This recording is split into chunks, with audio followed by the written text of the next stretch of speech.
Hello, class. This is our first lecture. There will probably be a lecture 0 and a lecture 0.5 that I put up to where I discuss the syllabus and the individual, like lecture topics that we're going to be working through over the course of the semester. I haven't put all of that together yet, but I wanted to get the first couple lectures of the course down. So this is the first lecture of the course. This lecture is going to be on dimensions and units. All right.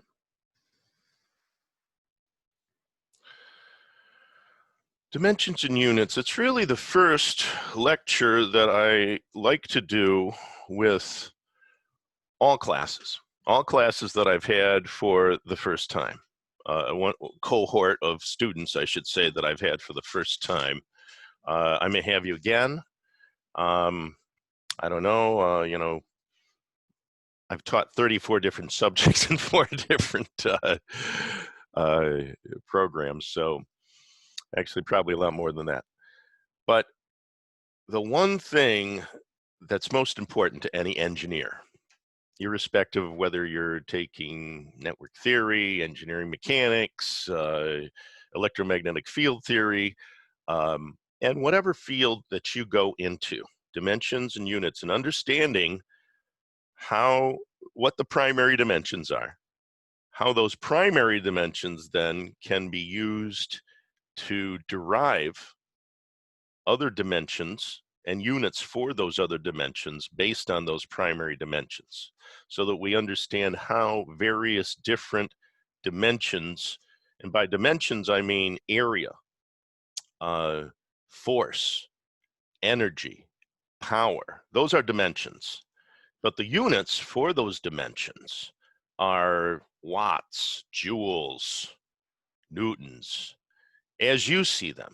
And as you've probably been taught them up to this point. That is not how professional engineers view and understand dimensions and units. And that's what I want to clarify, and that's what I love to clarify, because it's such an eye-opening experience for any students to really then understand the power of understanding dimensions and the units for those dimensions, and how those units then interplay with other dimensions in equations as variables and give us that. So that dimensional homogeneity is one thing. We're going to talk about that today. But then this also extends into your experimentation later on. Because if you use dimensional analysis and similitude, extensions of a real understanding of dimensions, that then helps you decrease the amount of experiments that you would have to find various relationships between various different variables in engineering equations. And I'll give you a good example of this. The Reynolds number, which is a dimensionless number for fluid flow analogies. That's a number. Coefficient of lift, coefficient of drag. There's a lot of things. So we won't really look at dimensional analysis and similitude. That will be an extension that you could go into, and but what we are going to look at today is we're going to look at dimensions, how dimensions interact with one another. I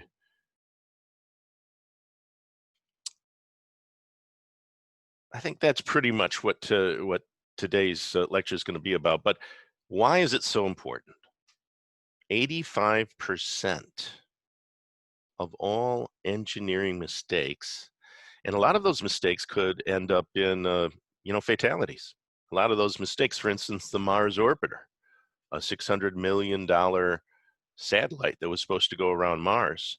When it got to Mars, got all the way there, everything worked out fine. But since it was a collaboration with the European Space Agency, we were using miles above Mars as the height for the orbit, for the Mars orbiter. And the European Space Agency that we were working with was using kilometers. And so instead of 110 miles above the Martian surface, it was 110 kilometers. And of course, that was inside the atmosphere, and the Mars orbiter burned up. And we lost all of that money and development and everything else. And all that knowledge, that potential knowledge we could have had. Why? Because of miscalculation in units. The Hubble Space Telescope is another good example of that, where the difference between precision and accuracy, we had the finest polished mirror in the world, but unfortunately it was a centimeter off. So, things like that. You have to be very cognizant of your dimensions and units. Those are the things that are going to cause things to go wrong. So let's start first. What are the primary units?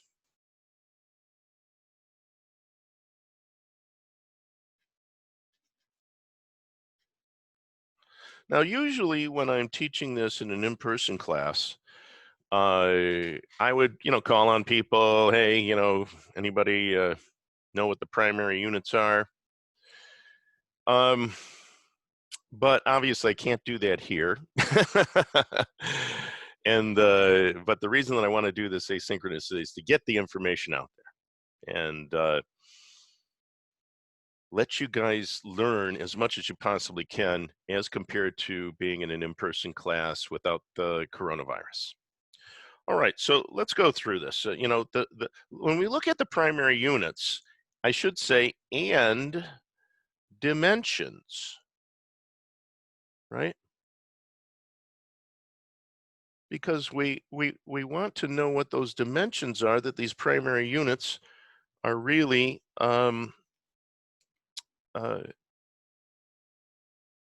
describing, because that's what the units do. They describe the dimension. So the first one that we have is length.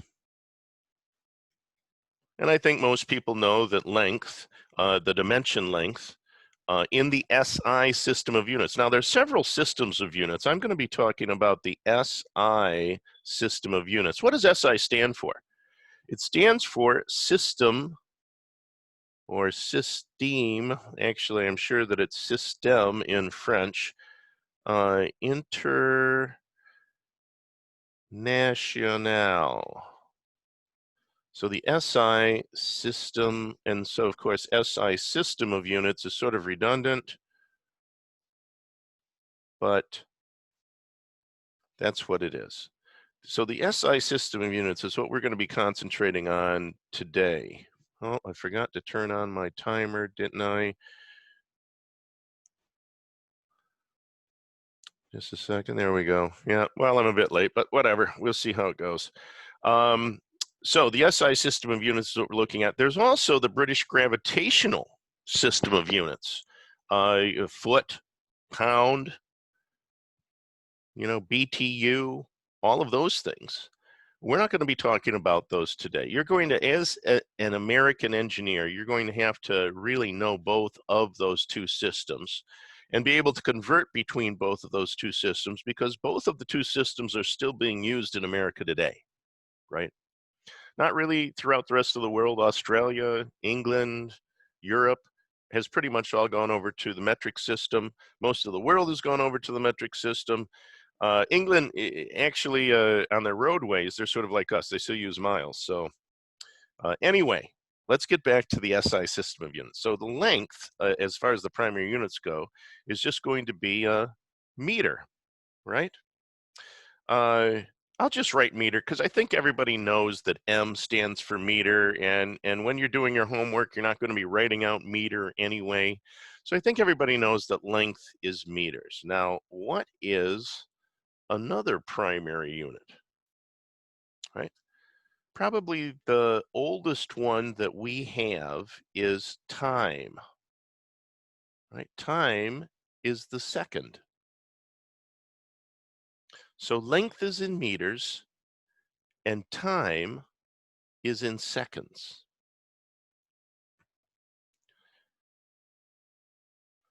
Another one is mass. I might talk a little bit about how these three are now linked together, and of course that is the kilogram. Now you're probably thinking, well, it's the gram. Why didn't they make it the gram? Uh, the prefixes for the various different things just wouldn't work out if they did. In fact, we had really two. The System International, if you look back at it, really had two different manifestations, two different flavors you would think of. We had the CGS system, and the CGS system stood for centimeter, gram, second. And that was sort of how it worked. But a centimeter is not a meter, is it? And then everything was based on the centimeter. That didn't work out well. So they went to the MKS system, which is the meter kilogram second system. And that's the system that we primarily use today.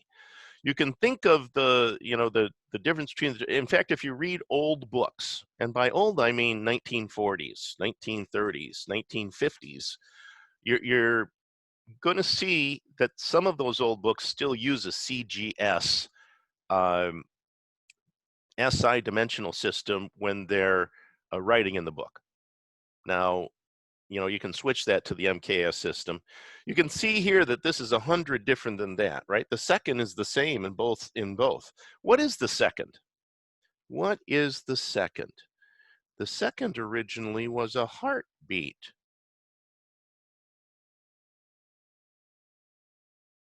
Right?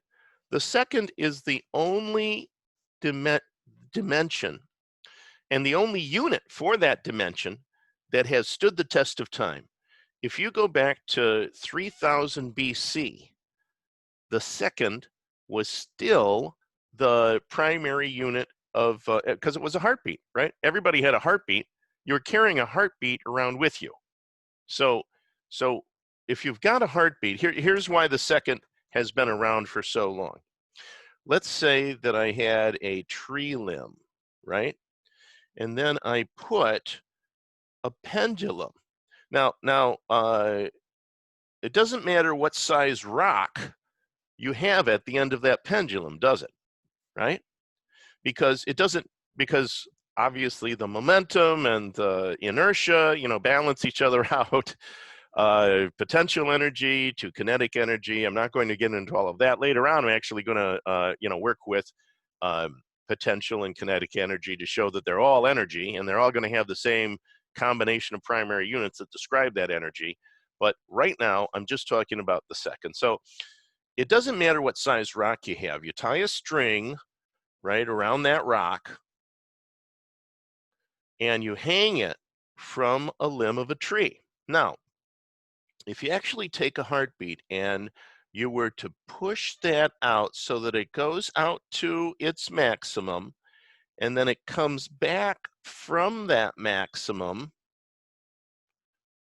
in 1 second, right? One heartbeat equals 1 second. So if it goes and completes a full cycle in 1 second, right? 1 second equals the period. Then how long is the rope? Right? How long is that rope? And so the length of that rope is 96.3 centimeters.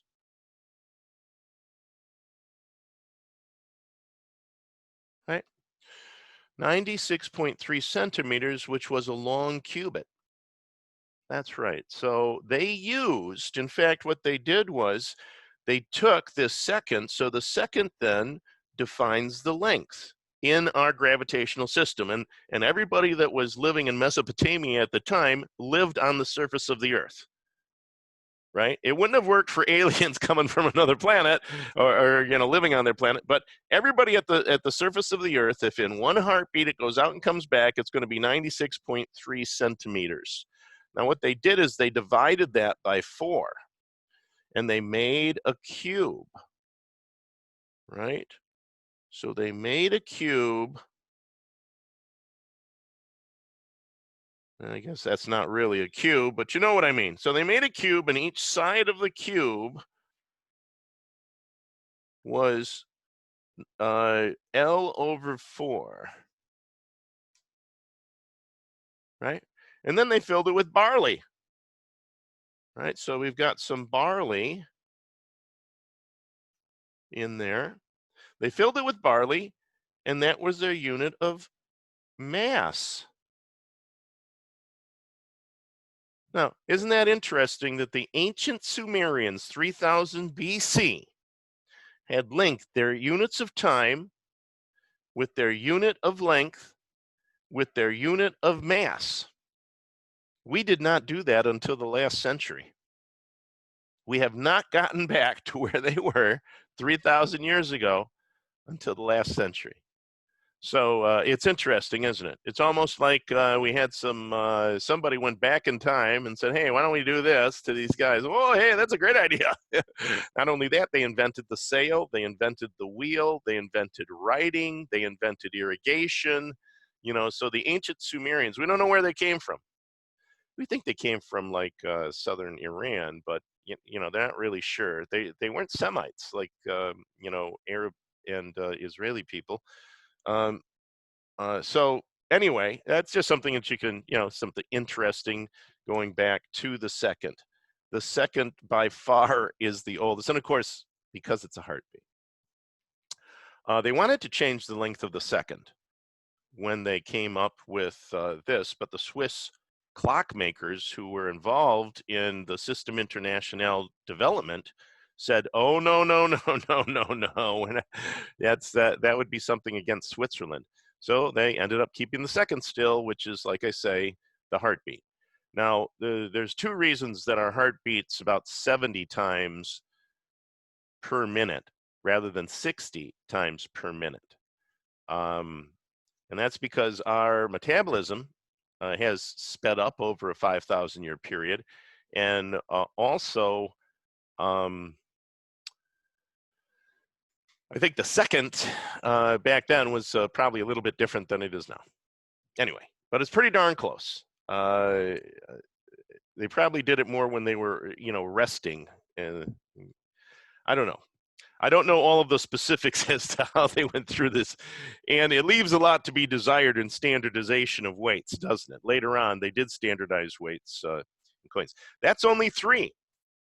That's only 3 of the 6 primary dimensions and units.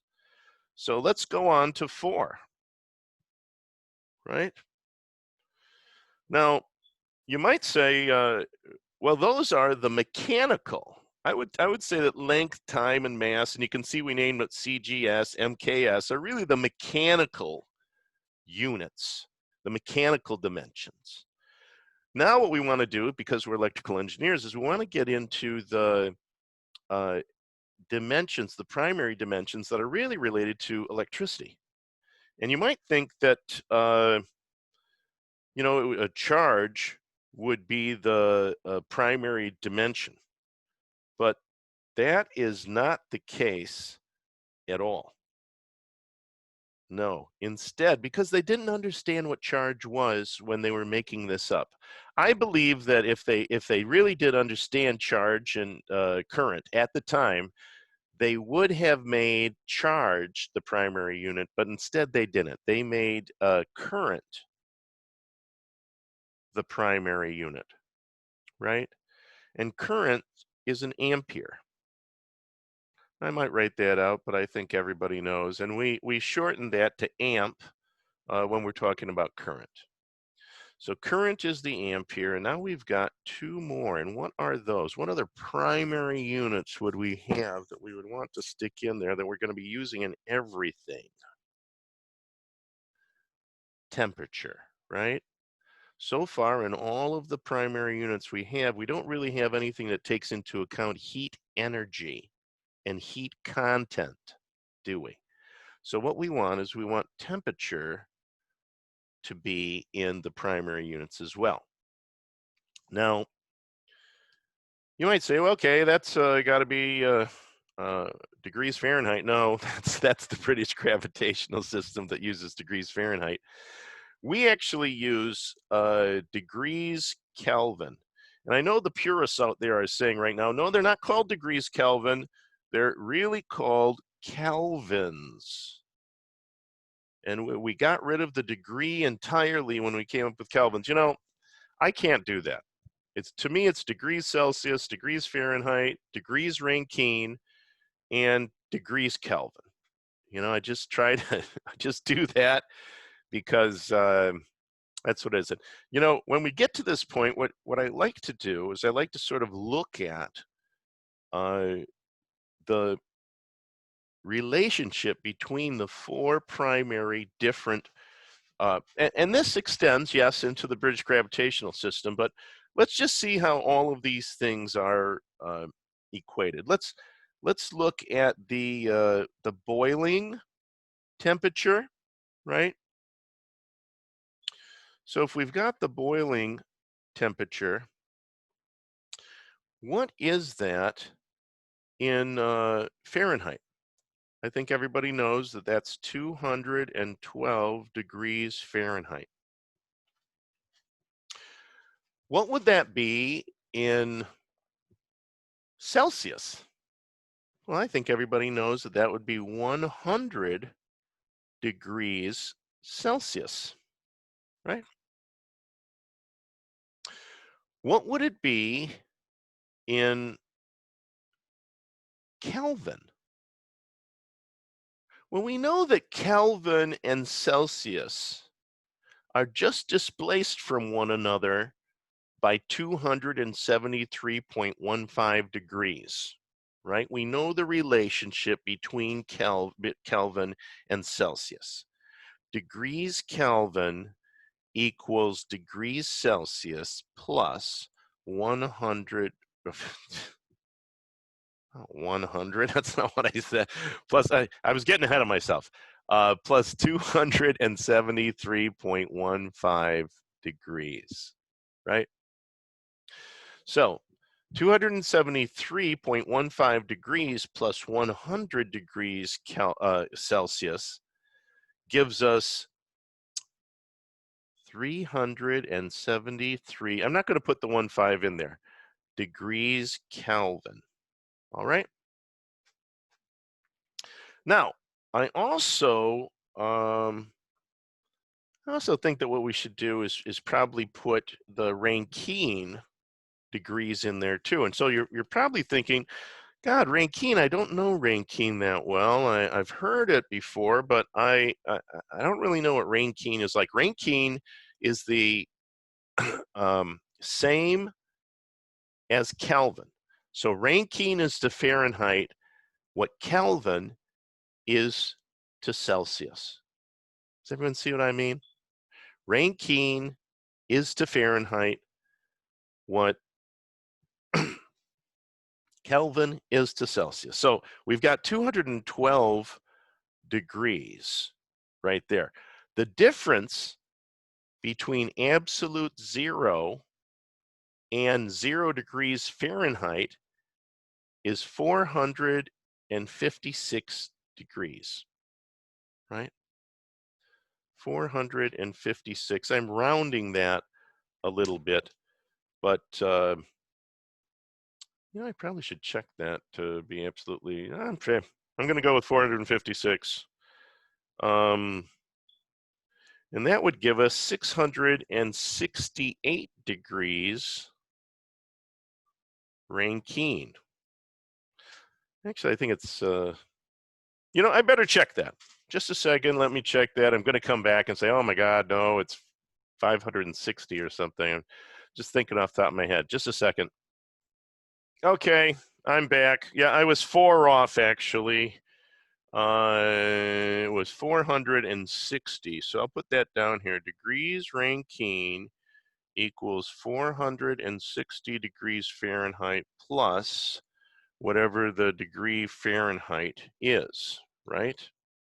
So this would actually be 672, right?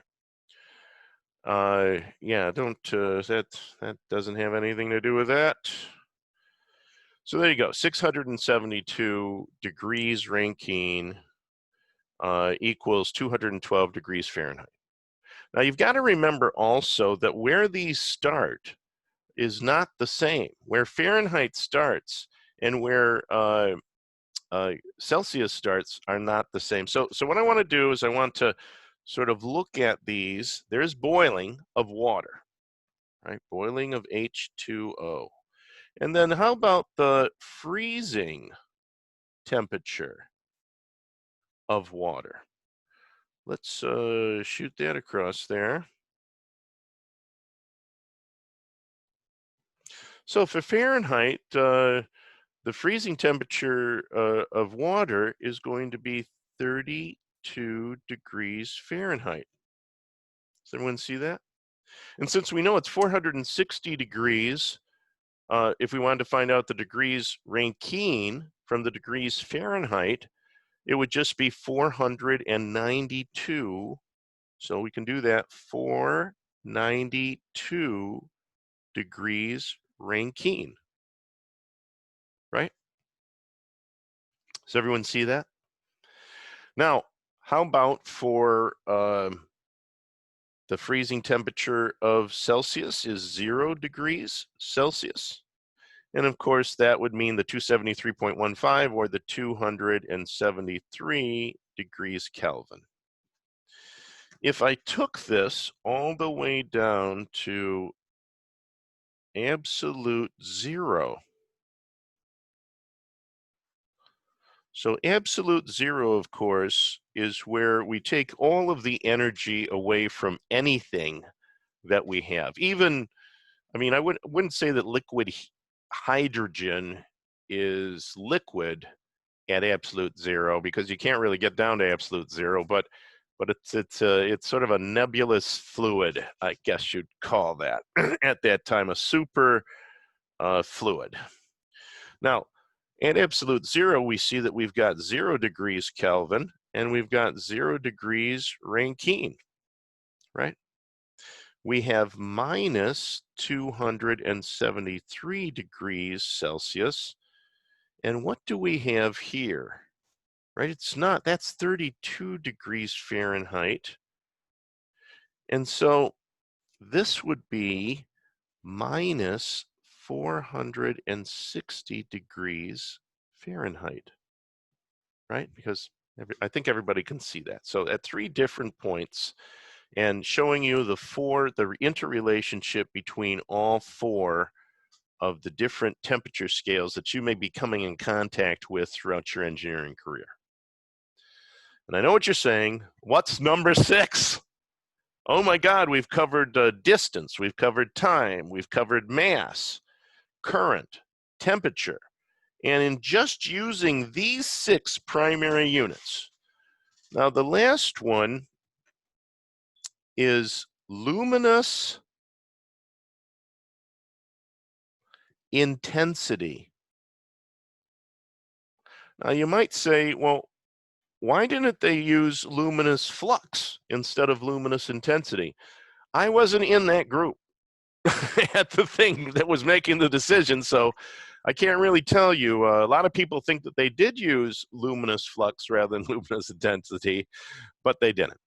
When are you going to see this? You know, when you start to look at fiber optics, if you get a course in that your junior or senior year or something, you would start to get into luminous intensity. When you start to look at lasers and other types of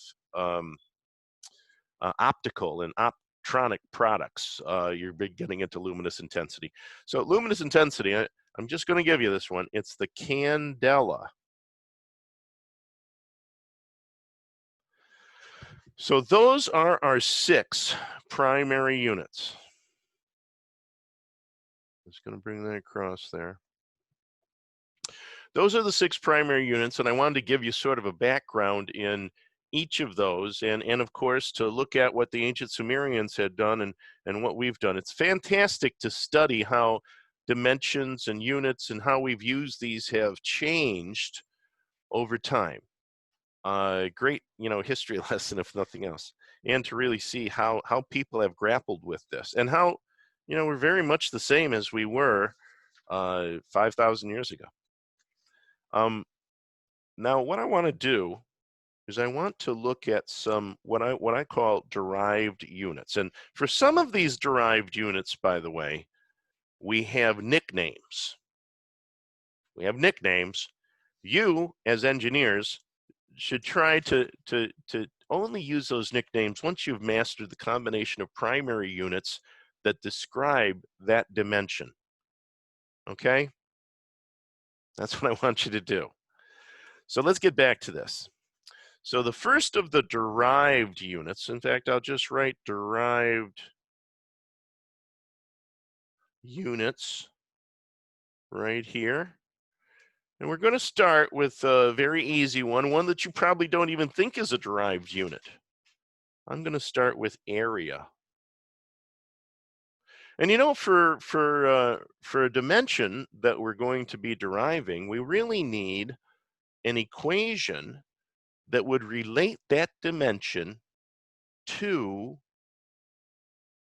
the primary units that we have, or to derived units that we have derived previous to the unit that we're deriving, right? Using those combination of primary units and build on those.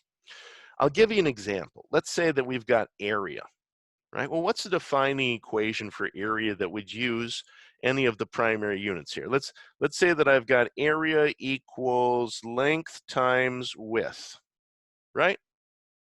Well, that's an equation for area.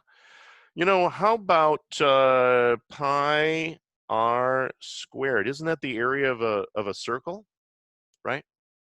Now, both of these, whether I'm multiplying meters times meters or meters and squaring meters, is really going to give us the same combination of primary units. It's going to give us meters squared, isn't it? Do we have a nickname? Meters squared is only 3 syllables. So meters squared didn't really warrant a nickname. I threw out Grinquist, but nobody bid at that one. Well, I have a house that's 6 Grinquists. No, 600 Grinquists. Anyway, no, so that didn't work out. How about volume? Now, do you see what we're doing here? We can still use volume. I can still use a combination of primary units because I could say length times width times height, right? Each of those is a meter. I could say that it's 4/3 pi r cubed, right? Because that's the volume of a sphere, right? But it would still come out to meters cubed. Meters cubed is, again, that's only 3 syllables, so we don't really need a nickname for the general public to use to understand the concept of the dimension that we've created called meters cubed that defines the dimension volume. We don't. Lay people, easily meters squared, meters cubed, no problem. We don't have to make up any type of thing for that. So how about velocity? Well, velocity, we've got v equals the distance traveled over the time it took to go that distance, right? In fact, I could write that in its differential form as ds over dt. Now, ds is a very short distance, isn't it? And dt is a very short time. So that would be meters per second. Meters per second. Well, meters, that's 2. Per, that's 3. Second is 2. That's 5. That's 5 syllables. Meters per second. Well, that still isn't enough syllables to get a nickname, is it? No, no, it's not. Okay, that's velocity. Well, what's acceleration?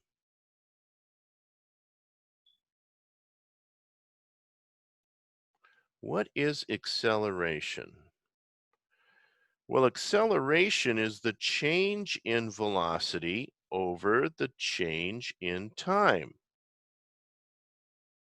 Oh my God, the change in velocity, but velocity is the change in uh, distance over the change in time. So that would be the change in the change of distance over,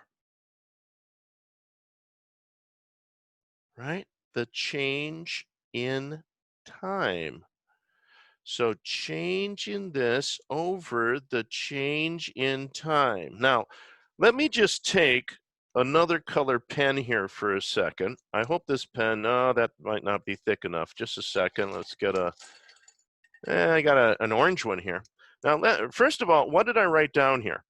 So first, I've got V, don't I? And I know that this is the change in V. Let's not even worry about the change in T yet, right? Let's not worry about the change in T, because I've got the change sign here, and that went over here. Can everybody see that orange? So that change sign goes here. Now, the next change sign that I've got here, that change sign came from here, didn't it? In fact, that is the delta S that's up here.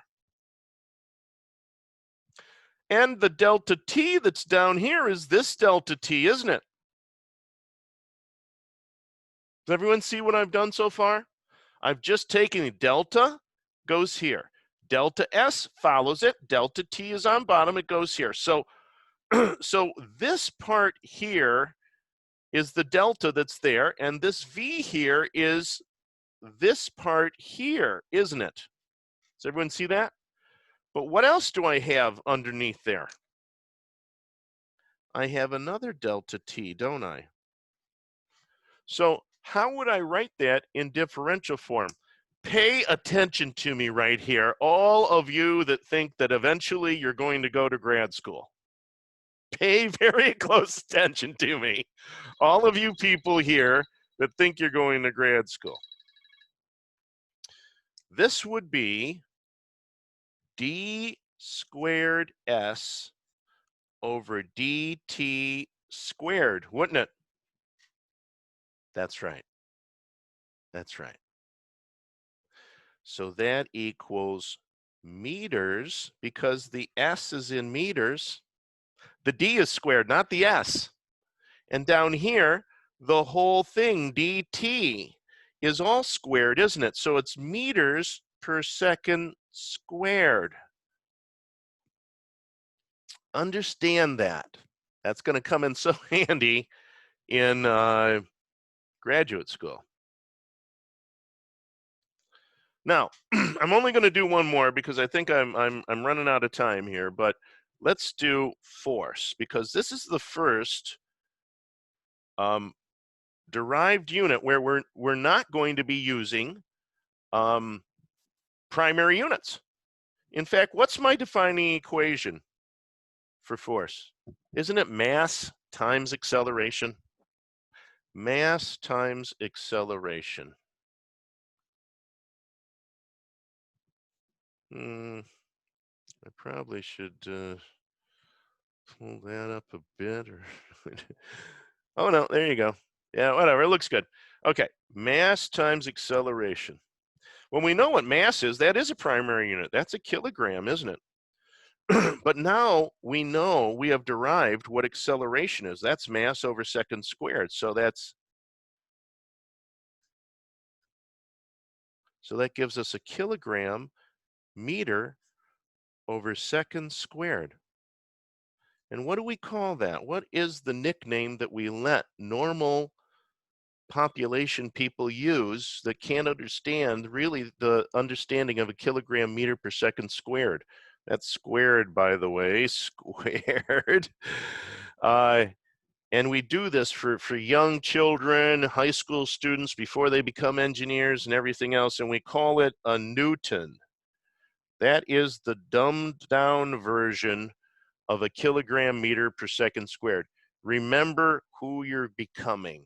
You're becoming engineers. You want to understand it in the base form, not in this nickname that we give it so that the general population can, you know, partake in technology.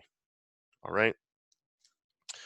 My timer went off, and I had actually talked for about 5 minutes before that timer went off, and I have to keep it to a certain size.